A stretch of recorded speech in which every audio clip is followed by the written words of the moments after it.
able to say for 2 weeks that the indexes look very stretched to the upside. They're overbought. Sentiment is very frothy by a lot of measures.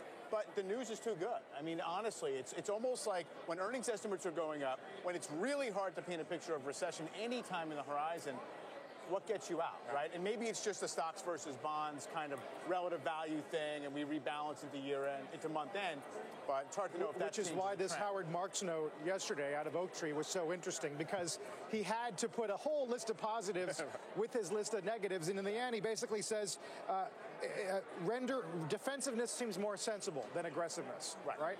Yeah, he just doing saying get out. A big risk reward, and how should you sort of stand relative to your normal risk tolerances. Look, he went back to his own comments from 2004, from 1997, which mirror his recent views.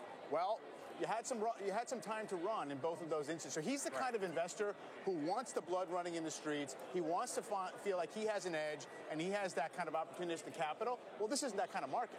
Right. I don't think he would argue otherwise. And to your point, right, in 04, we had a good 2.5, 3 years left, and 97 the same. Yeah, you doubled in three prior, right? 3 years. I mean, and we all remember certainly, those same calls in 97, for example. And yet we hadn't even come close. I do like to point out, phase. Though, yes, that the bear market after 2000 took you back to 1997 levels. Right. So it didn't last forever. That is for sure. Which will lead us to this new call out of D.A. Davidson on Amazon, which we'll get to in a minute. Let's get to the opening bell first here in the S&P at the bottom of your screen.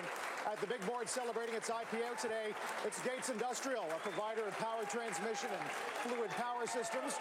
We'll talk to the CEO when the stock opens over at NASDAQ. It's Clean Slate Living, a nonprofit sharing the message to children and young adults to rewrite tomorrow. So D.A. Davidson goes to 1,800 on Amazon, a street high. 5-year target 2,450. They cite Whole Foods as a big part of this. They go on to say they think suburban Washington, D.C. gets Amazon HQ too because of political influence. He owns the Post, a lot of IT workers who already serve the federal government. Yeah, a lot of people came down to that conclusion based on the fact that it was 3 different areas within that area. Three finalists, exactly. Thank you. Yeah. Within that area. So obviously your chances are higher. Right. Simple math, 3 out of 20. But we'll see.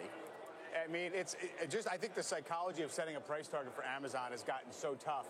I absolutely remember when 1350 seemed like the outer limit.